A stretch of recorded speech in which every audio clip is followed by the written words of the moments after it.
Hi, it's Cam at One Vintage Bunny, and I wanted to show you a couple flea market hauls. First was from an outdoor flea market called Jake's Flea Market in my town, and here's what I got. I got this old notepad.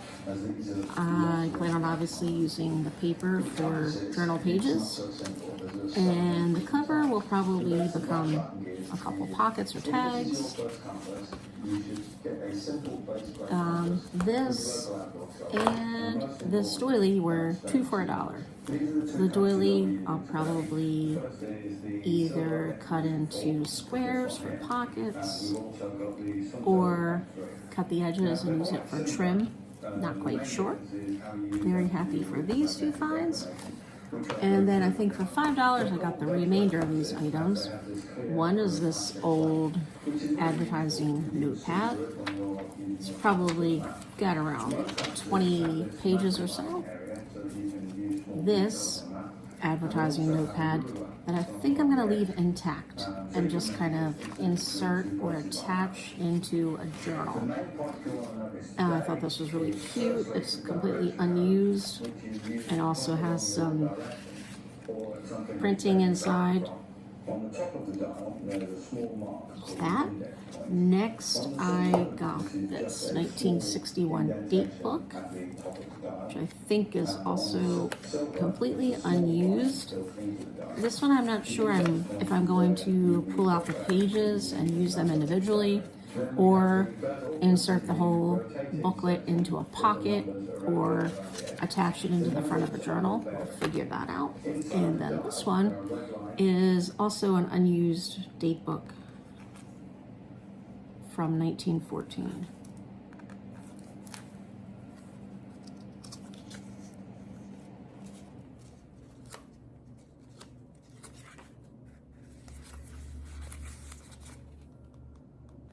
And sorry for that pause, but this one's really cool because it has a lot of information in the front. Rates of postage, antidotes for poison, canal statistics, all kinds of things. And then of course your date book. So this is another one where I'm not sure. Oh, also little ledger sheets in the back.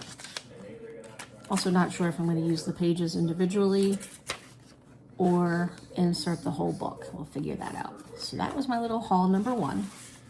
Haul number 2 was a total of $11. This was from Fenste's Indoor Flea Market. First, I just got a couple packs of index cards. They were 2 for $1, so that was a pretty good deal. I got a deck of playing cards for $1. That wasn't an exceptional deal. It was an okay deal. And you can always use more of these.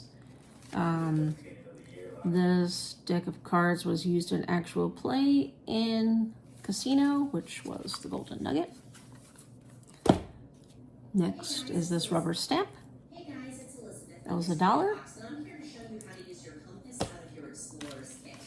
Next are these books, which were 2 for $1. I got this paperback, The Prince of the Pond.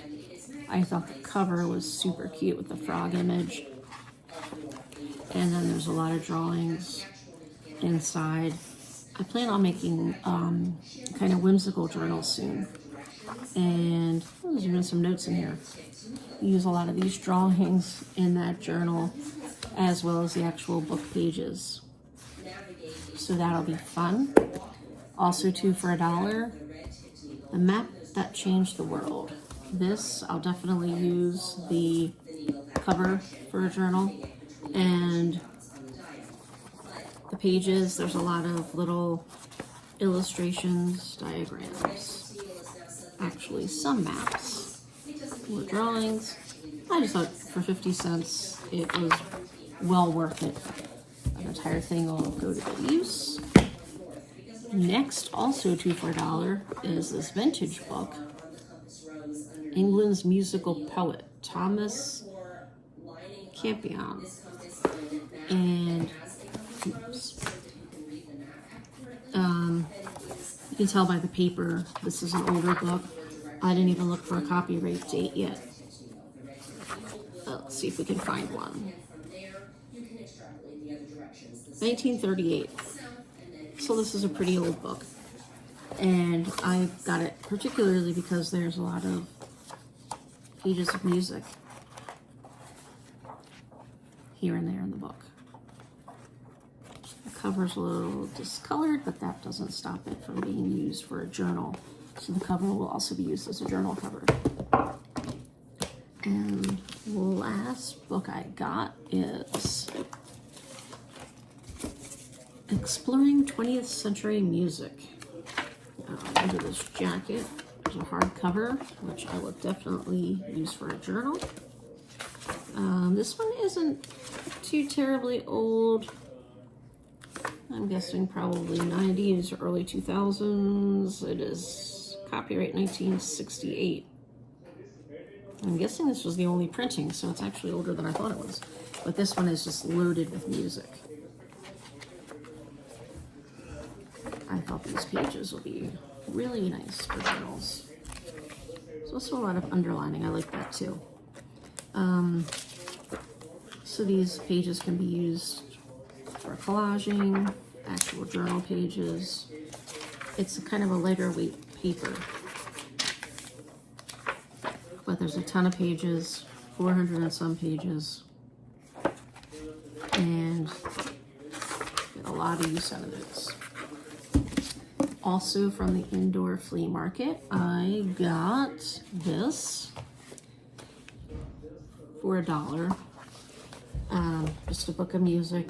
It's got some notes in it. These will be definitely used for journal pages.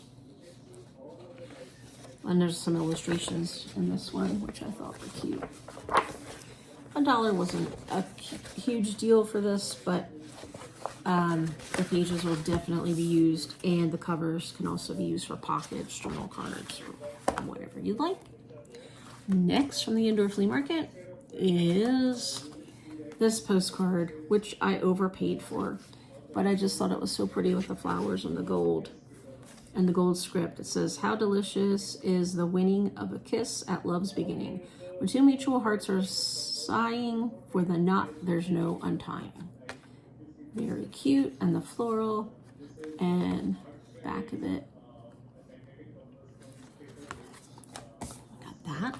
And then also for $1, I got this little tiny photo album. Gross Photo Mart, Toledo, Ohio. And this isn't filled out, but you could write what the pictures are, where they were taken, and the date, which nobody did, but there are pictures in here. Old black and whites. Sorry about the glare. But it looks like two men sitting in lawn chairs. I think there's 5 or 6 pictures, or maybe more.